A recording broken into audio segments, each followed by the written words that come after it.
What if the most beloved smile in sports history was actually a carefully crafted mask for a ruthless, fiercely driven competitor?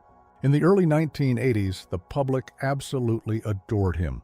Standing barely over 6 feet tall among towering giants, he looked like the ultimate sweet underdog with innocent eyes and a soft voice. The media constantly celebrated his deafening success, painting him as the perfect, hard-working hero. But the secret is revealed. Many argue that everything you saw on television was a brilliant, highly calculated illusion. To truly understand the dark side of fame, you must look past the flashing cameras and step into the anxious locker rooms of his rivals. Those who actually faced him on the hardwood knew his angelic facade was a highly strategic trap. He would warmly shake your hand, ask about your family, and the exact second the referee looked away, he would drive a sharp elbow into your ribs with enough force to send a clear physical message. He made a fateful choice early on, to completely stretch the boundaries of sportsmanship, to build an empire of pure intimidation. He did not just want to win, he wanted to entirely break the competitive spirits of his opponents. The world saw a charming underdog, but his peers saw a cold-blooded strategist willing to leave a trail of battered rivals and shattered friendships just to sit alone at the absolute summit. But how does a person develop such a chilling, unforgiving, competitive nature? To find the roots of this incredible drive, we must leave the bright, glamorous lights of the professional arenas and descend into the grim, suffocating reality of the west side of Chicago during the 1960s. This was not a world of manicured suburban lawns, white picket fences, and gentle childhood lessons. This was an environment forged in poverty, despair, and an endless, exhausting struggle for daily survival. Growing up as the youngest of 9 children in a cramped, crumbling home, he was immediately thrust into a reality where the world offered absolutely nothing for free. In his neighborhood, showing even the slightest hint of vulnerability, shedding a single tear, or backing down from a confrontation, meant you were instantly marked as a target. The streets operated on a single, brutally unforgiving law. You either strike first, or you prepare to be severely defeated. His mother, Mary, was a fierce, formidable matriarch who desperately tried to shield her vulnerable children from the devastating street influences that swallowed so many young men in their community whole. Urban legends, whispered with awe decades later, still vividly recount the terrifying nights she stood on their front porch, her hands trembling, but her resolve made of pure steel, physically threatening local gang bosses who dared to try and recruit her sons. She was fighting a desperate daily war to keep her family intact. Watching his mother fight so fiercely, risking her own safety to protect them, left an indelible, complicated mark on his young, impressionable mind. He learned that love and survival were deeply intertwined with conflict and aggression. The paralyzing fear of slipping back into that desperate, soul-crushing poverty, combined with the absolute terror of disappointing the family that had sacrificed their very blood and sweat for his future, slowly mutated inside him. It transformed from a healthy desire to succeed into an incredibly powerful, deeply obsessive drive to win at any cost. When he stepped onto the cracked asphalt of the local basketball courts, it was never a simple game among boys. Those courts were gladiator arenas where fouls were rarely called, where physical tolls were routinely left on the concrete, and where respect was earned through intimidation and sheer athletic dominance. He absorbed this harsh environment into his very DNA. He brought the unforgiving, cutthroat laws of the Chicago streets directly into the polished, wealthy arenas of professional sports. Every opponent he faced was viewed not merely as a sporting rival, but as an existential threat to his family's survival, a threat that had to be neutralized with extreme competitive prejudice. This deep-seated, desperate survival instinct became the dark, rumbling engine of his career, permanently blurring the line between fair, honorable competition and complete, devastating athletic dominance. When a young man, already completely wired for ruthless survival, and carrying the heavy armor of the Chicago streets, is placed into the hands of a notoriously demanding mentor. The results are explosive. In the fall of 1979, he arrived at Indiana University, stepping directly into the kingdom of the most controversial and psychologically demanding coach in America, Coach Bobby Knight. Knight was not merely a basketball coach, he was an absolute authoritarian figure, a towering presence who ruled his team with an iron fist, utilizing fear, intimidation, and relentless psychological pressure to mold his players. For the young, fiercely proud star from the West Side, this university was not a place of higher learning or joyful collegiate experiences. It was a grueling, unforgiving boot camp deliberately designed to test the human spirit and rebuild it entirely in the coach's intense image. Those who survived the program during those chaotic years speak in hushed, nervous tones about the relentless, suffocating psychological pressure.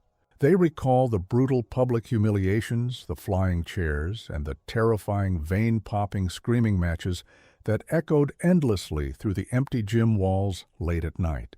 Knight immediately recognized the boys' immense generational talent, but more importantly, he saw the raw, unchanneled, simmering anger bubbling just beneath the surface of that famous smile.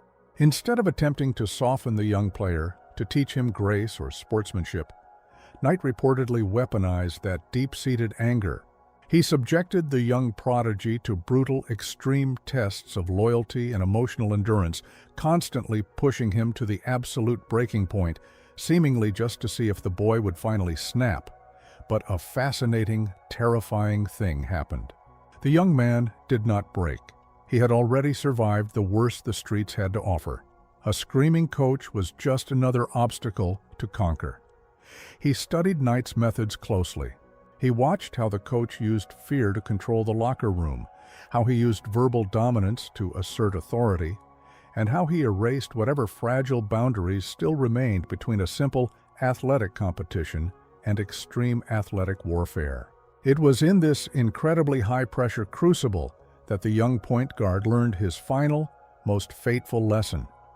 Ruthless aggression and psychological manipulation are not character flaws. They are the ultimate, most effective tools for absolute power. When this highly aggressive philosophy culminated in a national championship victory in 1981, his transformation was finalized. As he felt the heavy gold medal hanging around his neck, it served as all the validation he would ever need. He realized a dark, undeniable truth about the world. Society ultimately rewards the aggressors as long as they are holding the trophy at the end. The sweet, hopeful boy from Chicago was gone forever, buried under a mountain of ambition. In his place stood a calculating general, fully prepared to build his own empire of intimidation, ready to unleash a storm of unprecedented, unforgiving physical intensity upon the professional league. What happens when a brilliant, calculating general finally finds a roster perfectly suited to execute his most ruthless, unspoken commands? To truly understand the sheer intimidation that gripped the professional basketball world in the mid-1980s, you have to look beyond the glittering lights of the coastal cities and stare directly into the crumbling, industrial heart of Detroit. This was a blue-collar city, a place built on the sweat of heavy machinery, assembly lines, and hard, unforgiving labor. The city was struggling, crime was high, and the people demanded a sports franchise that reflected their own unapologetic grit and daily struggle for survival. When head coach Chuck Daly arrived, a man known for his impeccably tailored suits and slick hair, he immediately recognized a glaring truth. He knew he could not simply outshoot the glamorous, high-flying teams from Los Angeles or the disciplined purists from Boston. He had to completely change the geometry of the game. He had to out-tough them, out-muscle them, and out-intimidate them. But while the elegant coach drew up the strategic plays on the locker room chalkboard, the true emotional, psychological, and spiritual leader of this emerging squad was the smiling boy from Chicago. He looked around his locker room and saw massive, imposing figures, men who possessed the sheer physical bulk and the aggressive temperament to dominate the painted area under the basket. He saw Bill Laimbeer, a wealthy kid from the suburbs who somehow played the game with the intense malice of a street brawler. He saw Rick Mahorn, a man built like a brick wall who took absolute pleasure in delivering punishing physical defense. The smiling captain quickly realized a terrifying, unbelievable potential. He could mold these towering, aggressive athletes into his own personal unit of enforcers. He was no longer just a talented point guard leading an offense. He became the undisputed mastermind of a notorious brotherhood that would soon proudly adopt a fearsome moniker. The transformation of the team was absolute, systematic, and chilling to witness. They stopped playing traditional, free-flowing basketball and started engaging in unrelenting psychological and physical warfare. The team dynamic shifted into something closely resembling a highly organized, intimidating force with a smiling, charming captain acting as the untouchable leader. He directed his enforcers to establish a literal, punishing defensive perimeter around the basket. It was a highly organized campaign of pure intimidation. Opposing players traveling to the state of Michigan did not just worry about losing a basketball game. They genuinely, deeply feared for their own physical well-being. They worried about leaving the arena with severe injuries. The intense side of fame was on full display every single night they stepped onto the hardwood. The captain would orchestrate a brutal, bone-jarring defensive trap. He would watch his massive teammates execute a flagrant, devastating foul that would send a superstar crashing violently to the floor. And then, in a display of pure, highly calculated brilliance, he would jog lightly back down the court, flashing that innocent, trademark million-dollar smile directly at the referees and the television cameras. It was an absolute masterclass in psychological manipulation. He constantly washed his hands of the visible, ugly physicality, letting his heavy hitters take all the blame, the technical fouls, and the financial fines, while he privately reaped the rewards of a terrified, submissive league. This was no longer just a professional sports team. It was a highly organized, ruthless defensive unit operating boldly under the bright arena lights. The rest of the league was hopelessly, tragically unprepared for the sheer brutality of their reign. But this relentless, unchecked aggression was about to collide violently with a rising, arrogant star, sparking a conflict that would change the sport forever. Imagine, for a moment, being the undisputed king of your domain. You have fought tooth and nail, utilizing every hard-nosed trick in the book to secure your throne. And then, suddenly, you are forced to watch a flashy, high-flying, incredibly confident newcomer step onto your meticulously built stage and attempt to effortlessly steal your crown. In February of 1985, the annual showcase of the league's absolute brightest stars took place in Indianapolis, and the atmosphere in the private corridors was thick with a toxic, unspoken tension. A sensational, gravity-defying rookie from North Carolina had literally taken the entire sports world by storm. He arrived at the weekend festivities draped in heavy gold chains, wearing his own branded apparel, radiating an absolute, unshakable confidence and soaking up the deafening success of his early career. The national media simply could not look away. They were practically crowning him the undisputed future of the sport before he had even earned his veteran stripes. For the established, fiercely proud veterans of the league, men who had shed real sweat and tears for their status, this was an unforgivable, blinding insult. It was a breach of the unspoken hierarchy. But who would be bold enough, who would be cunning enough, to orchestrate a massive public humiliation of the league's brand new golden boy? The smiling, calculating general from Detroit, of course.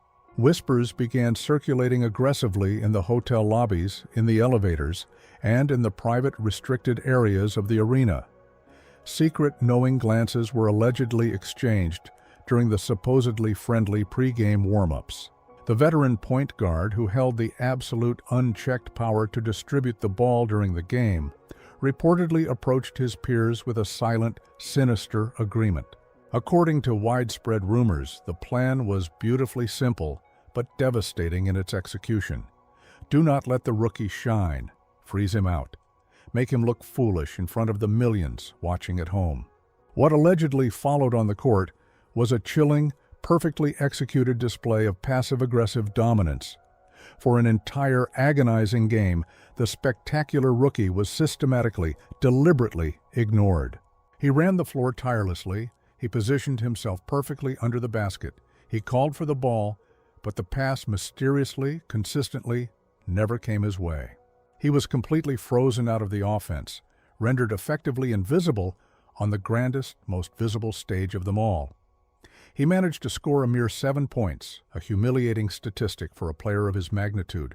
For decades after that fateful night, the smiling captain vehemently, aggressively, denied orchestrating this legendary boycott. He would look directly into the camera during interviews, his eyes wide with feigned, practiced innocence, claiming it was simply the natural, unpredictable flow of the game. He blamed it on the chaotic nature of an exhibition match. But those who were intimately involved, those who sat in that tense locker room, suspected a darker truth. Many believed it was a highly calculated, cold-blooded strike designed exclusively to protect his territory, his fragile ego, and his ultimate authority. They felt he wanted to teach the young upstart a brutal lesson about respect and power. However, it was a fateful choice that backfired in spectacular fashion. That freezing, deeply humiliating night did not break the rookie. It reportedly enraged him. It planted the deep, poisonous seeds of the most toxic, enduring, and bitter vendetta in the history of the sport. A relentless hatred that would simmer and burn fiercely for decades to come, eventually threatening to consume the captain's entire legacy.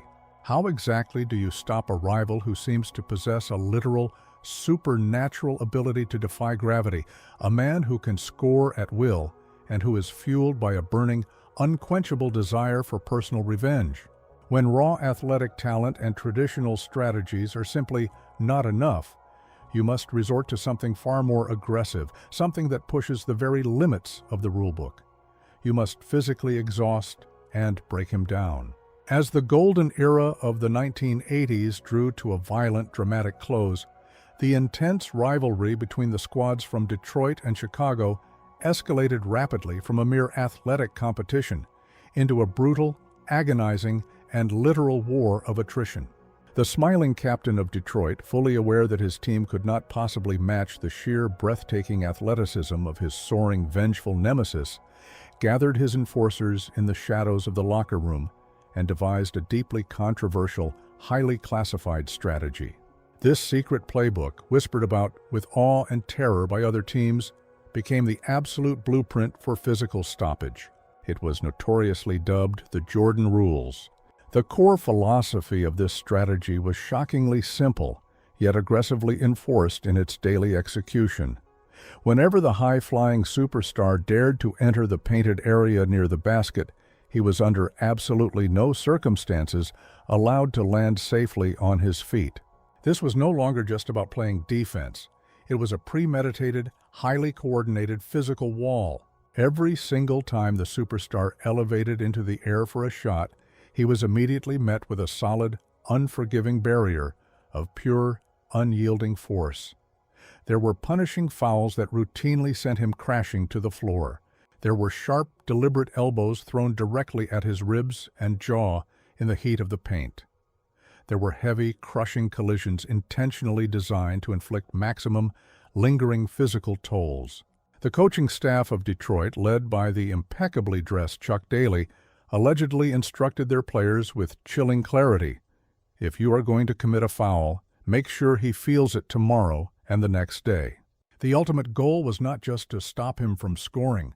The goal was to push the opposing team to the absolute brink of total emotional and physical collapse. They desperately wanted to see the seemingly invincible star player bruised, frustrated, and eventually completely broken in spirit. And through it all, brilliantly orchestrating this intense symphony of physicality from the perimeter, was the captain. He would loudly direct traffic, initiate the aggressive, suffocating defensive traps, and then immediately turn to the officials with his palms raised high, masterfully playing the innocent victim of a bad call. The psychological warfare was just as intense as the physical beatings. He would constantly whisper taunts, flashing his famous smile while his teammates delivered the crushing defensive blows.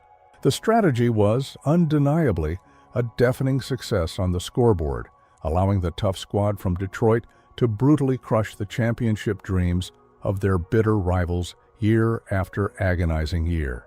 However, it permanently cemented his reputation as the ultimate, unforgiving villain of the league, a man who had completely and willingly abandoned the noble spirit of the sport in his desperate, obsessive quest for absolute dominance. He had built his glorious kingdom on a dark foundation of deep bruises, hard fouls, and shattered rules, secretly reveling in the massive hostility he inspired. But in his arrogant blindness, he completely failed to realize that this immense league-wide resentment was a ticking time bomb, and the entire basketball elite was quietly, desperately waiting to ensure his ultimate, devastating downfall. What happens when the crushing weight of a devastating loss shatters the carefully constructed public persona of a beloved superstar? To truly comprehend the first major crack in his pristine image, we must travel back to the grueling, physically exhausting spring of 1987. The stage was set in the legendary, smoke-filled arena of Boston, where the fierce, unapologetic squad from Detroit was locked in a brutal, exhausting playoff series against the reigning aristocrats of the league. It was a clash of cultures, a war between the rough, blue-collar grit of the Motor City and the established, polished dominance of their eastern rivals. The series was a grueling marathon of physical punishment, pushing every single athlete to the absolute limit of human endurance. After a heartbreaking, controversial loss in the final seconds of a crucial game, the air in the visiting locker room was thick with unbelievable frustration, bitter anger, and the agonizing sting of a stolen victory.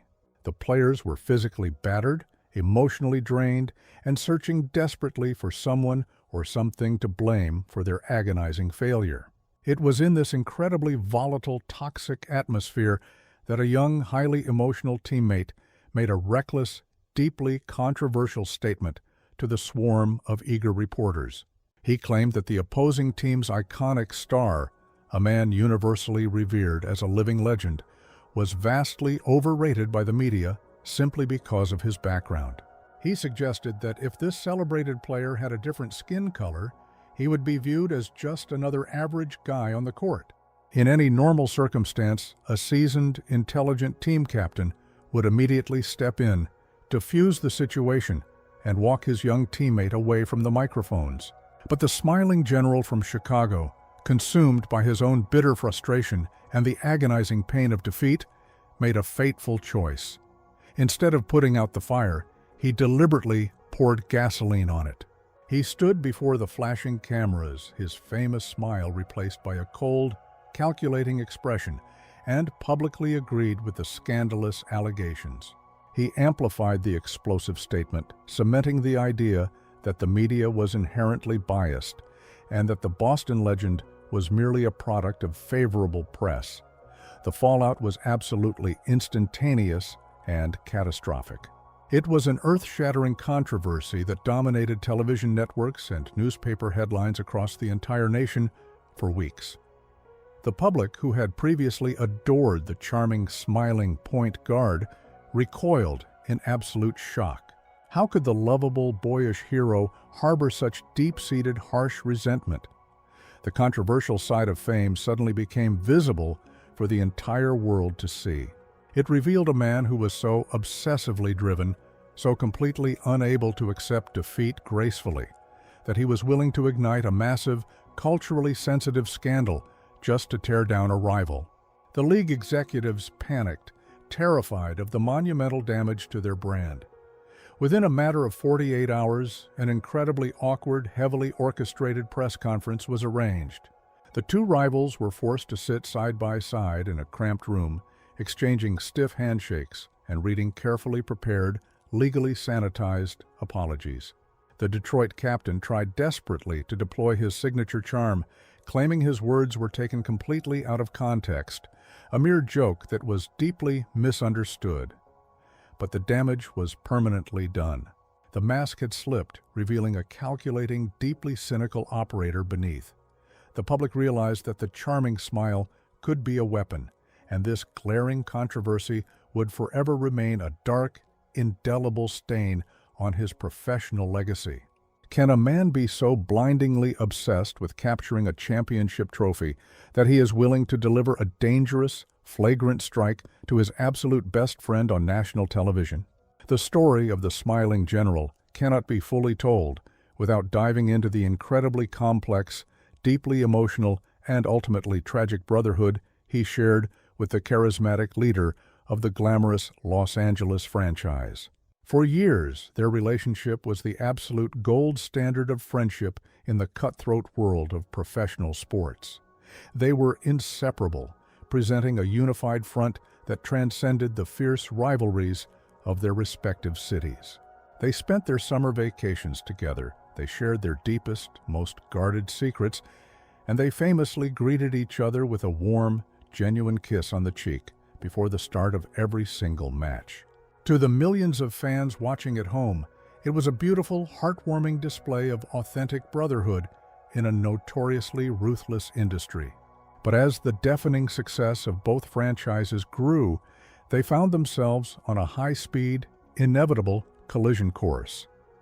In the summer of 1988, the ultimate test arrived.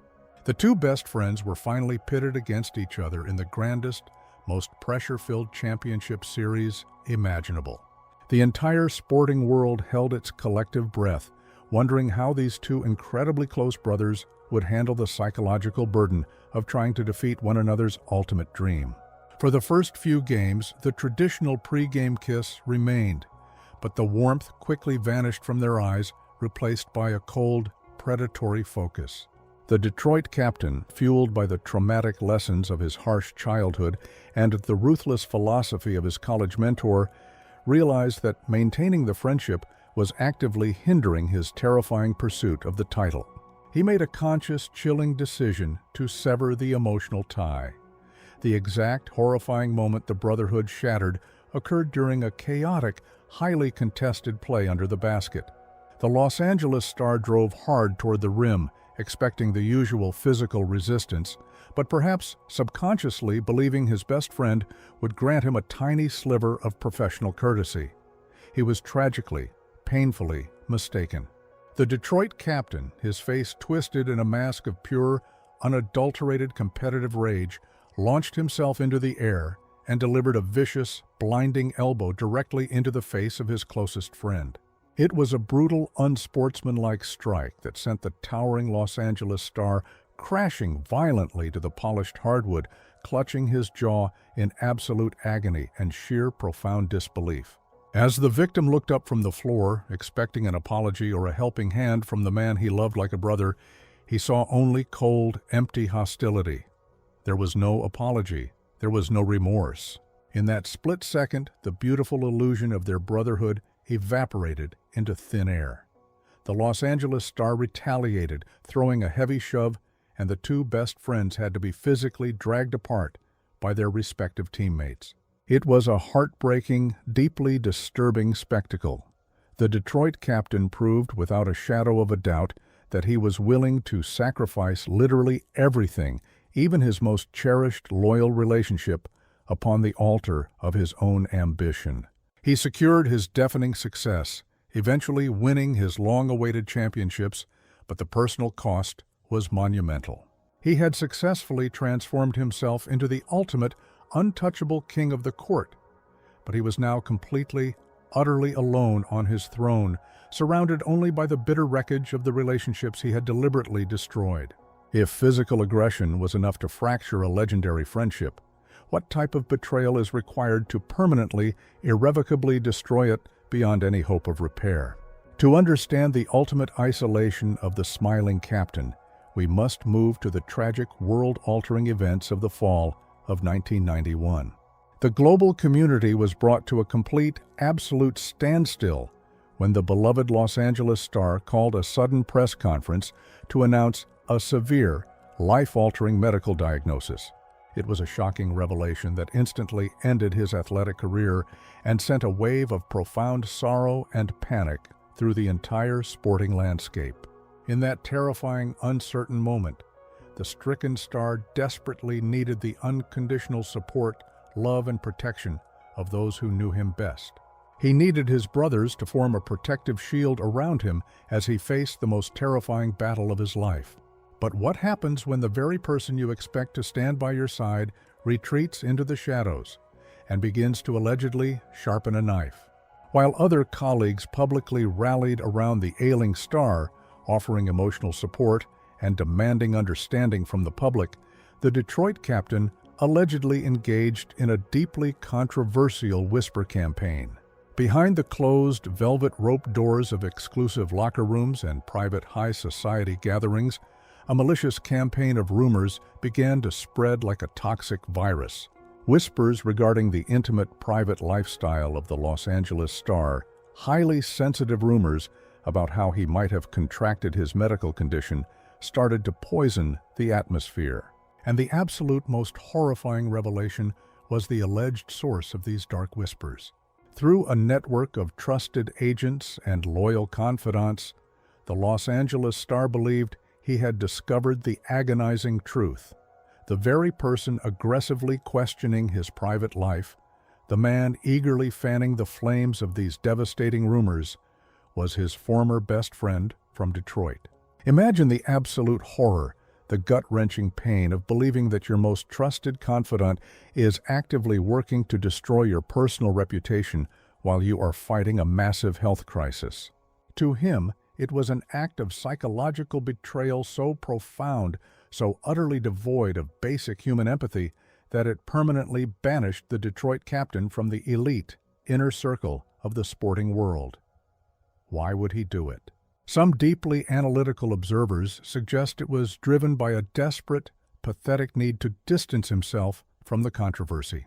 Others believe it was a twisted manifestation of his compulsive need to control the narrative, to always be the one holding the power and the information, even if it meant tearing down a sick man. When the ailing star finally confronted him via a heartbreaking, tense telephone call, the Detroit captain offered weak, unconvincing denials, but the ultimate damage was already inflicted. The bridge was not just burned, it was completely vaporized. This unforgivable rift solidified the Detroit captain's reputation not just as a dirty competitor, but as a deeply flawed, controversial individual. He had secured his athletic legacy, but his character was now permanently, irreparably questioned, paving the way for his ultimate, humiliating exile from the greatest team ever assembled. What happens when the ultimate, untouchable bully finally meets an adversary who refuses to be broken and hits back even harder?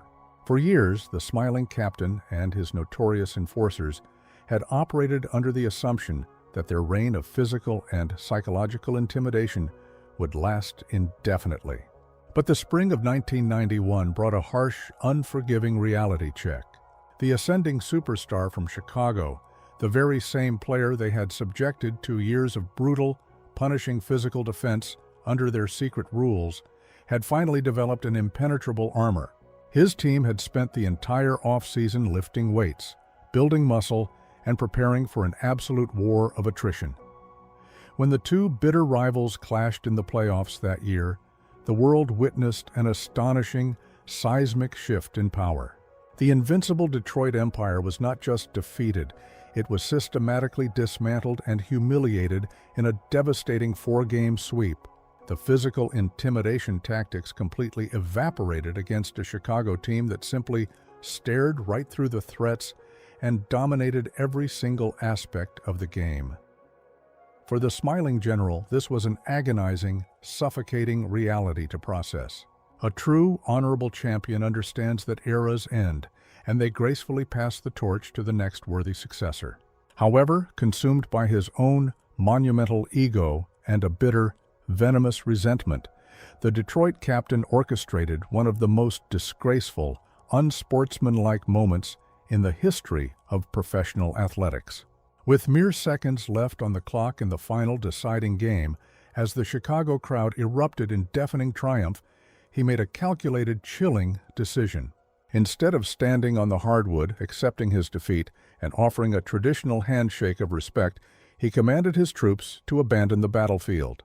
He led his core players off the court, walking directly past the Chicago bench without making eye contact, without a single word of congratulations, and without showing even a shred of professional decency.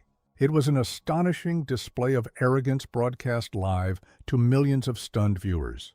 In the decades that followed, the captain would sit in comfortable television studios, flashing that same deceptive smile, desperately trying to rewrite history.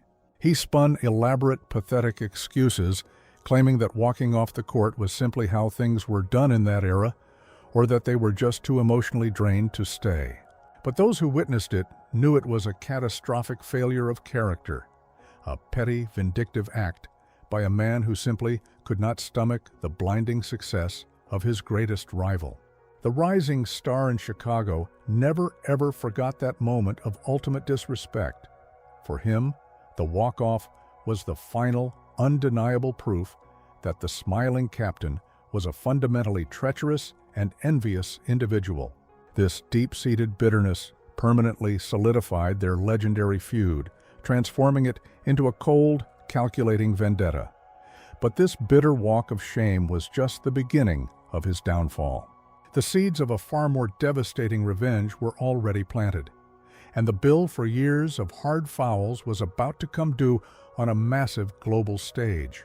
Imagine possessing a brilliant generational talent, being widely considered the absolute master of your position, only to have the heavy gilded doors of the most exclusive athletic club in human history violently slammed right in your face. As the summer of 1992 approached, the entire sporting world was completely captivated by the formation of the ultimate American roster for the upcoming Olympic Games. This was not meant to be a normal roster. It was designed as an awe-inspiring pantheon of living legends, assembled to showcase absolute, terrifying athletic dominance to the rest of the globe. By every conceivable, objective metric, championship rings, statistical brilliance, and leadership, the position of the primary floor general belonged unequivocally to the smiling captain from Detroit. The media anticipated his selection, the fans expected it, and he himself viewed it as a guaranteed, well-deserved crowning achievement to a legendary career. However, far away from the flashing cameras, deep within the luxurious, soundproofed executive suites and private hotel rooms, a breathtakingly ruthless political maneuver was rapidly unfolding. The dark side of fame had finally caught up with him. All the bridges he had gleefully burned, all the friendships he had callously strained, and the countless physical punishments he had orchestrated were about to manifest into a singular, devastating consequence. When the executive committee began finalizing the roster, they were suddenly confronted with a massive, unprecedented roadblock. The three absolute pillars of the sport, the reigning king from Chicago, the estranged former best friend from Los Angeles, and the legendary rival from Boston, reportedly formed a secret, unshakable alliance. They delivered a cold, non-negotiable ultimatum to the panicked selection committee. If the captain from Detroit is allowed on the team plane, the three of us will immediately withdraw our participation. It was the ultimate collective blackballing. The sheer, agonizing humiliation of the official announcement sent shockwaves through the industry. When the final historic roster was unveiled to the public, his name was glaringly, noticeably absent. The governing body desperately attempted to spin the narrative, feeding the press flimsy, transparent excuses about team chemistry and the need to include younger collegiate players. But everyone operating within the inner circles suspected the freezing, undeniable truth. The ultimate intimidator had finally been bullied out of his own kingdom. The man who had spent his entire career isolating and aggressively defending others now found himself completely, utterly isolated by his own peers. It was a flawlessly executed act of collective rejection. As the greatest team ever assembled traveled overseas, capturing the hearts of millions and achieving unprecedented, deafening success, he was forced to sit in agonizing silence at home, completely excluded from the greatest celebration the sport had ever seen. His reputation as a toxic, manipulative competitor had permanently eclipsed his undeniable genius on the hardwood. How does a reign of athletic dominance truly, finally end? Rarely does it conclude with a graceful, cinematic bow. More often than not, the body simply shatters under the unbearable, accumulating weight of its own relentless ambition. By the time the 1994 season rolled around, the once terrifying Detroit Empire was nothing more than a crumbling, decaying ruin. His loyal enforcers had aged out of the league or moved on, their bodies broken by the very style of play they had pioneered. The league had evolved, becoming faster and more athletic, rendering their brutal, ground-bound physical tactics completely obsolete. Yet the smiling general absolutely refused to surrender his fading power. His colossal ego blinded him to his own steep decline. He stubbornly dragged his battered, exhausted body up and down the court night after night, desperately attempting to conjure the dark magic that had once made him the most feared man in the arena. The final devastating curtain call arrived in April of 1994, during a seemingly routine, utterly unremarkable game.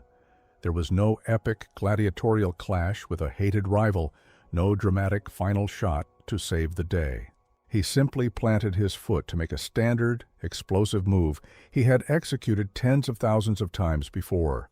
But this time, his body betrayed him. A loud, sickening pop echoed across the polished hardwood as his Achilles tendon completely ruptured. The sheer, blinding physical pain of the injury was completely overshadowed by the immediate, chilling realization of what it truly meant. As he collapsed onto the floor, the famous deceptive smile completely vanished, replaced by a look of pure, unadulterated existential terror. He knew instantly that his absolute dominance over the physical realm of the sport was permanently finished.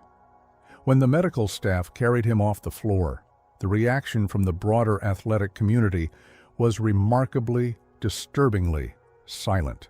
There were no grand outpourings of grief from his peers, no tearful tributes from the rivals he had fiercely battled for over a decade.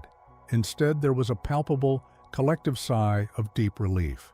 The ultimate historical villain had finally been removed from the board, not by a heroic competitor, but by the unavoidable, tragic frailty of the human body.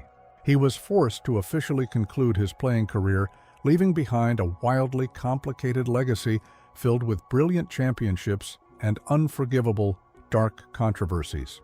However, anyone who foolishly believed that his physical breakdown meant the permanent end of his chaotic influence was severely, tragically mistaken. Denied the ability to manipulate the game on the hardwood, the smiling competitor simply traded his sweaty jersey for a perfectly tailored executive suit, preparing to unleash a completely new, even more disastrous era of chaos from the comfort of the front office. How does a man who is completely, intoxicatingly addicted to absolute control handle a sophisticated corporate boardroom where he is no longer the most powerful person in the room? When the smiling competitor was finally forced to permanently walk away from the hardwood in 1994, he refused to fade quietly into the peaceful shadows of retirement. He traded his sweaty, battle-torn jersey for an impeccably tailored, razor-sharp designer suit, desperate to prove that his ruthless genius extended far beyond the basketball court. His grand opportunity arrived across the northern border in a city completely starved for a professional franchise. He was aggressively brought in as the charismatic executive face of the brand-new Toronto organization, immediately handed the prestigious title of vice president and a shiny, lucrative ownership stake. For a brief, shining moment, it seemed like an absolute masterstroke. The dark side of fame appeared to be a thing of the past. He displayed an incredibly sharp, undeniable eye for raw talent, drafting brilliant, high-flying rookies who instantly captivated the local fan base and put the struggling expansion team on the global map. But the intoxicating honeymoon phase was destined to be tragically short-lived. The very same fatal character flaws that had permanently alienated him from his athletic peers, the suffocating need for absolute dominance, the brilliant but treacherous manipulations, the blinding, unyielding ego, began to aggressively poison the executive offices. He fundamentally misunderstood the delicate, complex dynamics of billionaire ownership. He arrogantly believed he could successfully bully, intimidate, and outsmart wealthy, seasoned corporate titans exactly the way he used to mentally break young, inexperienced point guards on the court. Behind the closed mahogany doors, intense, vicious power struggles erupted.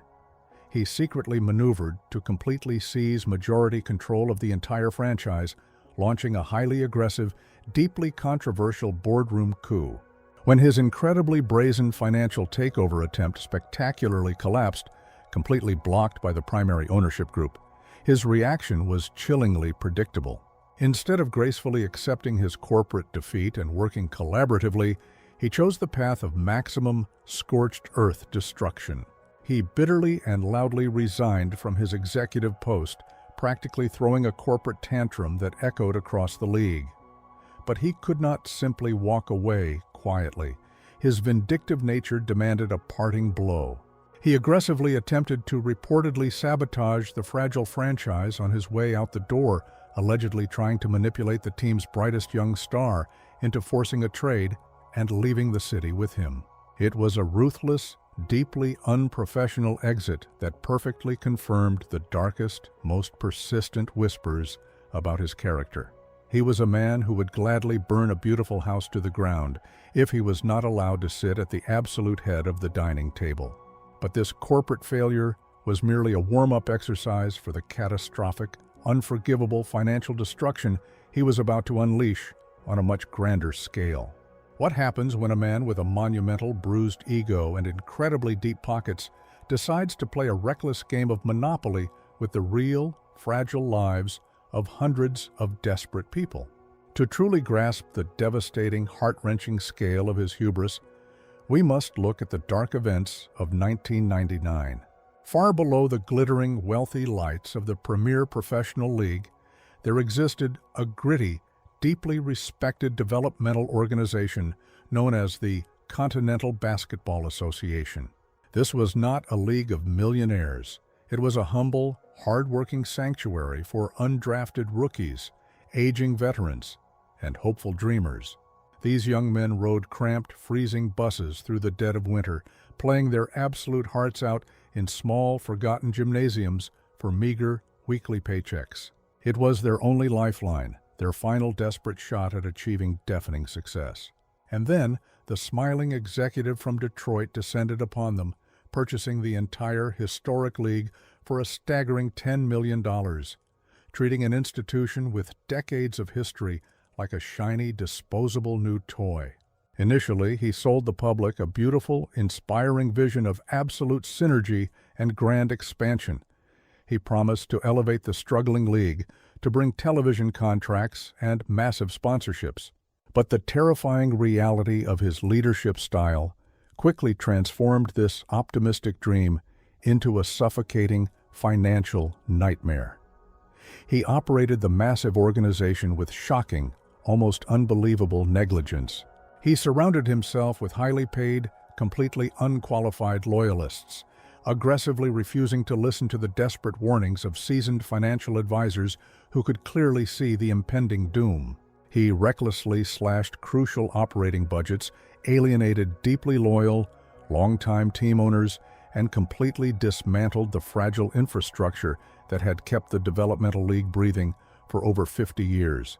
The ultimate unforgivable act of destruction occurred when the premier professional league approached him with an incredibly generous, highly lucrative offer. They proposed to officially buy the developmental league from him for $11 million, a deal that would have beautifully integrated the two organizations and secured the financial futures of every single player and coach involved. It was a golden ticket, but his towering, blinding arrogance simply could not allow him to accept what he perceived as a subordinate position. He stubbornly, aggressively demanded more money, attempting to ruthlessly bluff the most powerful sports executives in the world. The bluff failed spectacularly. The Premier League immediately walked away from the negotiation table and simply created their own brand new developmental system from scratch.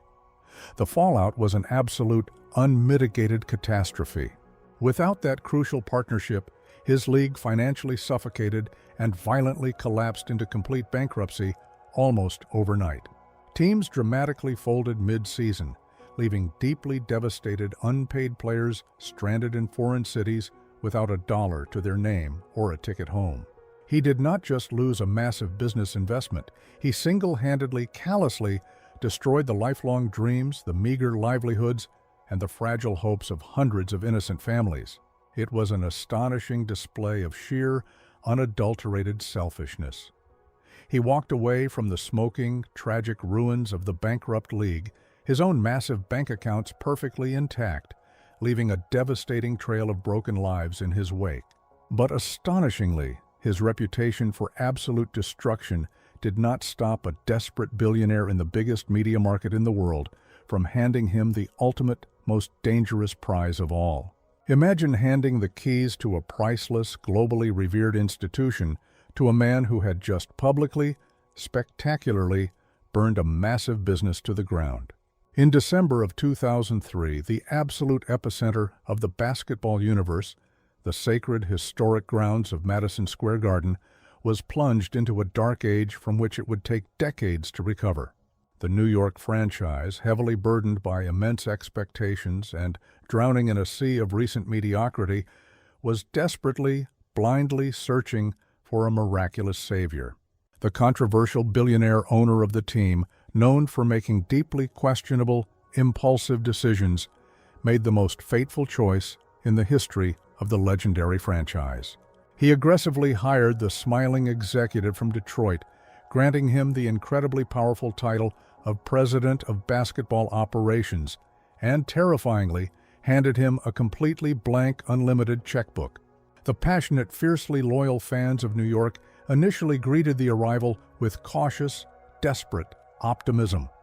They remembered the brilliant, smiling player who had conquered the 1980s.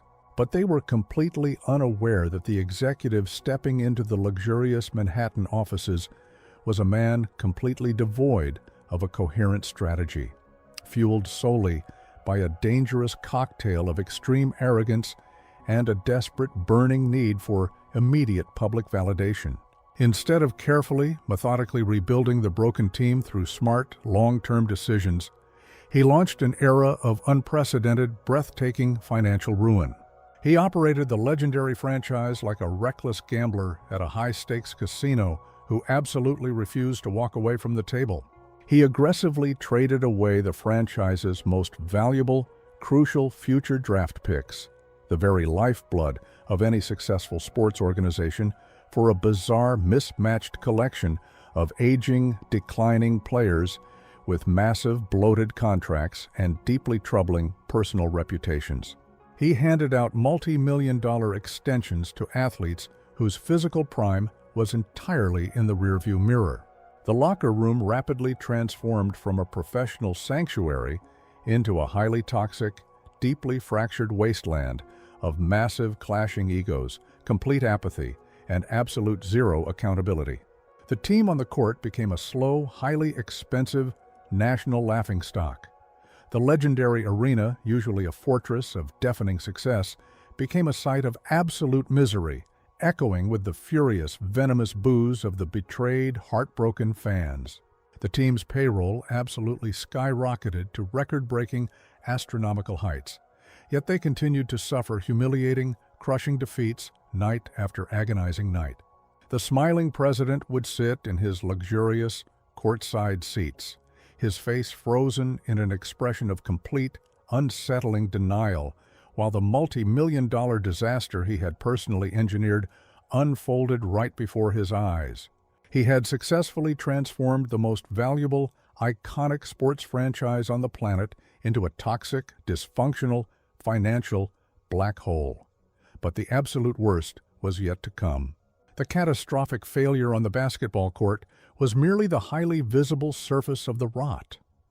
deep within the shadows of the executive offices, a far more sinister, deeply disturbing environment was actively festering, completely hidden from the public eye. The true dark secrets of his corporate empire were about to violently explode into the light, setting the stage for a scandal that would shock the entire world. How does an environment, once celebrated as the absolute pinnacle of professional sports, rapidly degenerate into a paranoid, suffocating, and highly toxic feudal kingdom? When the smiling executive took the reins of the legendary New York franchise, the disastrous decisions on the basketball court were merely the highly visible tip of a terrifying, deeply destructive iceberg. The true nightmare was unfolding far away from the television cameras, deep within the luxurious, heavily guarded corridors of the executive offices. He brought the exact same cutthroat survival of the fittest mentality he had learned on the harsh streets of Chicago directly into a modern corporate environment. He completely abandoned any pretense of professional management, opting instead to rule the massive organization through a potent combination of absolute fear, extreme paranoia, and blatant, unapologetic favoritism. He systematically isolated himself from any dissenting opinions, surrounding himself exclusively with a tight inner circle of loyalists who were absolutely terrified to challenge his increasingly erratic authority. The locker room, once a sacred space of athletic brotherhood, quickly transformed into a deeply hostile, fractured war zone. The most glaring, explosive example of his catastrophic failure in leadership involved his relationship with the team's star point guard, a high-profile, incredibly expensive player he had personally championed and brought to the city. Initially, they were presented to the media as kindred spirits, two brilliant basketball minds ready to conquer the world. But as the losses rapidly piled up and the intense, suffocating pressure of the demanding New York media began to crack their fragile egos, a bitter, venomous civil war erupted between the two men. It was a clash of titans that completely paralyzed the entire organization. The executive, completely unable to control the very monster he had created, resorted to the darkest tactics of his past. There were incredibly loud, vein-popping, screaming matches right in the middle of the team airplane, witnessed by stunned, silent players and staff. There were dark, hushed rumors of blatant blackmail, with the star player allegedly threatening to publicly expose the executive's dark, deeply hidden personal secrets to the ravenous press. In retaliation, the executive reportedly threatened the player's career, attempting to humiliate him in front of his peers and banish him from the team's facilities. The dark side of fame was manifesting in the ugliest way imaginable. The smiling captain, a man who had built his entire legendary reputation on his supposedly brilliant leadership, had completely, totally lost control of his own empire. The franchise was no longer a professional athletic organization. It was a deeply dysfunctional, chaotic soap opera, broadcasting its ugly, internal miseries to the entire world. He was desperately, frantically trying to plug the holes in a sinking ship, completely unaware that he had personally planted the explosives that were about to blow the entire organization apart. What happens when an untouchable king, completely accustomed to operating above the law and beyond consequence, finally collides with an individual who possesses the unwavering moral courage to stand up and say, "No"? While the athletic product on the court was a highly publicized disaster, a far more sinister, deeply guarded secret was actively festering in the shadows of the Human Resources Department. Enter a highly respected, deeply accomplished female executive, hired to bring a level of corporate professionalism to an organization that desperately needed adult supervision. She walked into the luxurious corporate headquarters expecting a standard, high-level, executive environment. Instead, she stepped directly into an absolute nightmare, a toxic boys' club where professional boundaries were completely non-existent, and where the most powerful man in the building operated with terrifying, unchecked impunity. According to explosive court documents, she was immediately subjected to a relentless, deeply humiliating campaign of severe workplace hostility. The smiling president, utterly intoxicated by his own perceived invincibility, engaged in a pattern of highly inappropriate conduct. There were completely unsolicited, deeply uncomfortable advances, shocking and demeaning comments regarding her physical appearance, and an aggressive, suffocating atmosphere of intimidation designed to make her feel entirely powerless. He treated the corporate offices like his own personal, unregulated kingdom, where the strict rules of professional conduct simply did not apply to him. He was a man who had spent his entire life being told he was special, that he was exempt from the consequences that governed ordinary people, and this towering arrogance had finally mutated into a deeply dangerous sense of entitlement. But he made a massive, fatal choice. He fundamentally underestimated the strength and the absolute resolve of the woman he was attempting to break. When she bravely attempted to navigate the proper corporate channels, desperately seeking help from upper management to stop the relentless hostility, her desperate pleas for intervention were met with a chilling, deafening silence. The billionaire ownership group, terrified of disrupting their famous, highly paid executive, chose to look the other way, implicitly endorsing the toxic behavior. And then, the ultimate unforgivable retaliation occurred. In a desperate, arrogant attempt to silence her and sweep the massive problem under the rug, the smiling president and his enablers abruptly, callously terminated her employment. They unceremoniously threw her out the door, assuming she would simply fade quietly into the shadows like so many defeated opponents before her. They believed the millions of dollars backing their massive legal team would easily crush her spirit. They could not have been more spectacularly, devastatingly wrong. How do you accurately measure the catastrophic, explosive destruction of a global icon's carefully curated public image? You measure it in the cold, unforgiving glare of a federal courtroom. In the fall of 2007, the heavy wooden doors of justice swung wide open, and the entire shocking, deeply humiliating truth was forcefully dragged into the unforgiving light of day. The female executive, refusing to be silenced or intimidated, filed a massive lawsuit against the franchise and its smiling president, sparking a sensational media circus that captivated the entire nation. The trial was not merely a legal proceeding, it was an absolute, unmitigated public relations massacre. Every single major news network stationed their cameras outside the courthouse, eagerly waiting to broadcast the gruesome, embarrassing details of the fallen idol's deeply flawed character.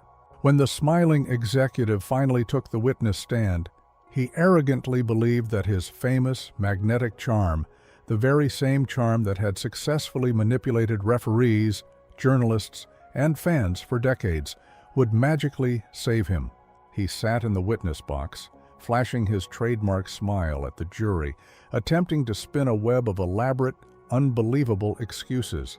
But under the relentless, surgical cross-examination of the plaintiff's brilliant attorneys, the polished facade completely, spectacularly crumbled. The most shocking, jaw-dropping moment of the entire trial occurred when he attempted to justify his use of highly offensive, deeply degrading language toward the female executive.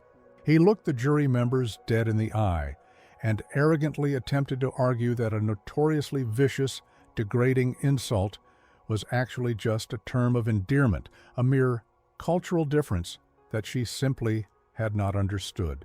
It was a staggering, almost incomprehensible display of absolute arrogance and total detachment from reality. The jury, completely repulsed by his lack of remorse and his insulting defense, did not hesitate for a single second. The verdict was an absolute deafening success for the plaintiff and a devastating, crushing blow to the executive. The jury found the organization and its leadership completely guilty of cultivating a deeply hostile work environment and engaging in vicious, illegal retaliation. The financial penalty was historic and staggering. A court-ordered payout of exactly $11,600,000. But the massive financial loss was absolutely nothing compared to the permanent, irrevocable destruction of his legacy. The dark side of fame had completely consumed him. The beloved smiling hero of the 1980s was dead and gone, permanently replaced by the image of a disgraced, toxic, and deeply disgraced corporate villain. He had finally pushed his luck too far, and the entire world was watching as his glorious empire burned to the ground. How does an untouchable king react when the entire world is given a front-row seat to his ultimate humiliating defeat? In the late autumn of 2008, the walls of his luxurious, heavily guarded mansion finally started to close in on him. The devastating multi-million-dollar courtroom verdict had completely shattered his carefully constructed public image, transforming him from a celebrated, beloved basketball icon into a disgraced, highly toxic, corporate pariah. He was unceremoniously stripped of his executive power, permanently banished from the iconic New York arena, and left entirely alone with his dark, racing thoughts. The deafening success he had ruthlessly chased his entire life had mutated into a suffocating, unrelenting public nightmare. Then, on a quiet, seemingly ordinary October afternoon, local emergency dispatchers received a frantic, terrifying phone call from his sprawling private estate. The formidable, smiling general, the man who built his entire, highly controversial legacy on inflicting deep psychological pressure upon others without ever showing a single sliver of weakness himself, suffered a highly publicized, severe medical emergency that required immediate intervention. The official narrative, hastily constructed by highly paid, panicked public relations fixers, claimed it was merely an accidental medical mix-up. They desperately, aggressively tried to paint a picture of a stressed, overworked executive who simply made a tiny, innocent miscalculation to quiet his racing mind. But the dark, sensational rumors that immediately exploded across the national media painted a far more tragic, desperate picture. There were intense whispers of a man entirely consumed by his own monumental downfall, utterly, hopelessly, unable to cope with the crushing weight of global public humiliation. And then, in a move that completely shocked even his most cynical, hardened critics, a bizarre, deeply unsettling excuse was fed to the ravenous press. The official story mysteriously shifted, with anonymous sources close to the family allegedly attempting to place the heavy blame for the medical emergency on a completely innocent party, confusingly involving his teenage daughter's name in the initial PR explanations. They brazenly claimed it was a family medical misunderstanding. The public watched in absolute, unadulterated horror as a grown man, a former world champion and corporate leader, seemed entirely willing to let the PR machinery hide behind a child in a desperate, pathetic attempt to protect whatever tiny, fragile shreds of his tough guy reputation still remained. It was a heartbreaking, deeply disturbing spectacle that proved his relentless, desperate need for absolute self-preservation had absolutely no boundaries. He survived the terrifying physical ordeal, but the incident left a permanent, dark stain on his character, exposing a level of profound, unsettling vulnerability that he had spent his entire adult life desperately trying to hide from the world. Where does a disgraced, exiled king go when there are absolutely no professional kingdoms left in the world willing to let him rule? He attempts a desperate, highly calculated public relations resurrection. In the spring of 2009, still heavily bruised by the massive New York scandal and the deeply disturbing medical incident, he made a shocking, entirely unexpected career pivot. He fled the bright, unforgiving lights and the intense scrutiny of the professional arenas and sought refuge in the supposedly pure, untainted world of collegiate athletics. He took the head coaching job at a modest, relatively unknown university in Florida. It was a classic, highly transparent attempt at complete image rehabilitation. He desperately wanted the world to see him as a wise, reformed, and humble mentor, selflessly guiding young, impressionable athletes toward greatness. He wanted to scrub the dark, toxic stains of his corporate past by wrapping himself tightly in the wholesome, inspiring flag of amateur sports. He even grandly, theatrically announced he would work completely for free during his first year, a desperate gesture designed exclusively to buy back the public's lost love and respect. But the absolute, undeniable truth of the basketball court cannot be manipulated by clever press conferences or empty theatrical promises. You cannot simply charm your way out of a fundamentally flawed, toxic strategy.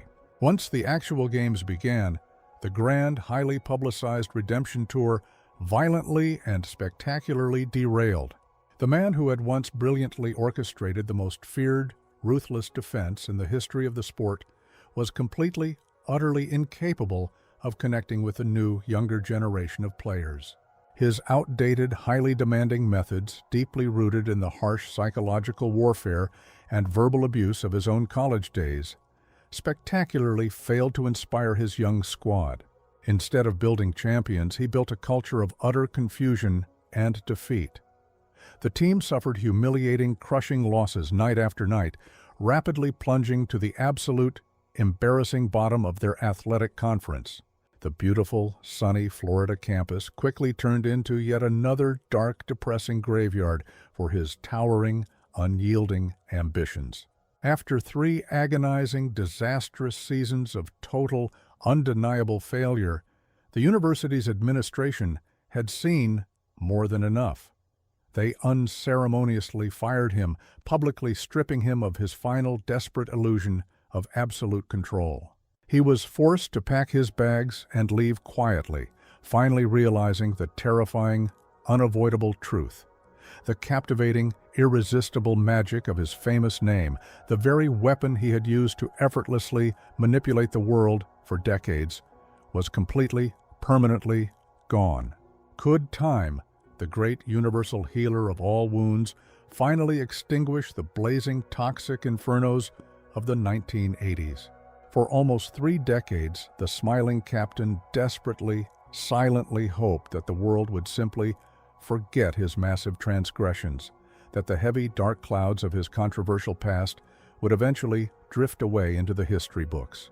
But in the spring of 2020, a monumental, globally watched television documentary series brilliantly detailing the epic, triumphant career of his greatest Chicago rival violently ripped the old, festering wounds wide open for a brand new generation to see. The entire planet was glued to their screens, eager to hear the definitive, unfiltered history of the golden era. And when the legendary, undisputed king of the sport was asked, point blank, about the infamous, disgraceful walk-off in Detroit, his reaction was chillingly, brutally honest. After 30 long years of unprecedented global fame, massive wealth, and universal adulation, the Chicago legend looked directly into the camera lens, his eyes burning with an intense, unextinguished fire, and clearly stated that his hatred for the Detroit captain remained absolutely pure and entirely unchanged. He publicly, unapologetically branded him as a fundamentally treacherous individual, a man completely unworthy of basic professional respect. The fallout was absolutely catastrophic for the smiling competitor. The entire modern internet generation, millions of young fans who had never even seen him play live, was suddenly formally introduced to his dark, deeply manipulative legacy. The deeply buried dirty secrets were violently dragged back into the blinding light. And how exactly did the disgraced captain respond to this massive, highly visible public humiliation? Did he finally, after all these years, offer a sincere, heartfelt apology for his ruthless actions? Did he gracefully accept his undeniable role as the ultimate historical villain? Absolutely not. Instead, making a fateful choice, he embarked on a pathetic, deeply embarrassing tour of daytime television talk shows and sports podcasts. The once feared, untouchable general of the hardwood was reduced to a bitter, constantly complaining older man, frantically waving his arms and desperately demanding formal public apologies from a billionaire rival who completely, utterly ignored his very existence. He loudly whined about unfair treatment, claiming the massive documentary was nothing more than a heavily biased piece of personal propaganda. It was an incredibly sad, desperate public spectacle. He revealed himself to be a man completely trapped in his own distorted, fictionalized version of the past, utterly unable to comprehend that his own dark, highly calculated actions had permanently, irrevocably destroyed his rightful place in the glorious pantheon of the sport's greatest heroes. As we look back at this incredible, deeply unsettling and chaotic saga, we are forced to confront a deeply uncomfortable, terrifying truth about the very nature of absolute, unchecked ambition. Here is a man who possessed a once-in-a-generation, magnificent physical talent, a brilliant, highly strategic mind that could have easily, effortlessly secured him universal, unconditional love from every corner of the globe. He had the entire world resting comfortably in the palm of his hand. Yet, at every single crucial, defining crossroads of his life, he willingly, deliberately chose the dark side of fame. He chose ruthless, physical intimidation over honorable, fair competition. He chose the complete, callous destruction of his closest friends over the preservation of genuine loyalty. He chose toxic, fear-based corporate manipulation over honest, hard-working leadership. He ultimately achieved the deafening success he so desperately, violently craved as a young, terrified boy trying to survive on the harsh, unforgiving streets of Chicago. He secured the wealth, the massive trophies, and the global recognition. But the ultimate, deeply hidden cost of those victories was monumentally, devastatingly high. We must ask ourselves, and we must ask him, what is the true, ultimate value of a heavy golden championship ring if you have absolutely no one left in your life to genuinely celebrate it with? What is the point of ruthlessly clawing your way to the absolute, dizzying summit of the highest mountain if you are forced to sit there in freezing, total isolation, surrounded only by the bitter, vengeful enemies you deliberately created along the way? The ultimate heartbreaking tragedy of the smiling general is not that he eventually, inevitably, lost his immense power, but that he never truly understood how to wield it with any sense of grace or humanity. He remains a brilliant, deeply tragic cautionary tale, a dark, looming shadow hanging heavily over the glittering, celebrated history of professional sports. He stands as the absolute, undeniable proof that a dazzling, disarming, million-dollar smile can expertly hide the coldest, most calculating heart imaginable. And as the bright arena lights finally dim and the roaring, cheering crowds fade into absolute heavy silence, he is left entirely alone with the most terrifying, completely unanswerable question of all. Was the absolute, total destruction of his own soul truly worth the agonizing price of the crown?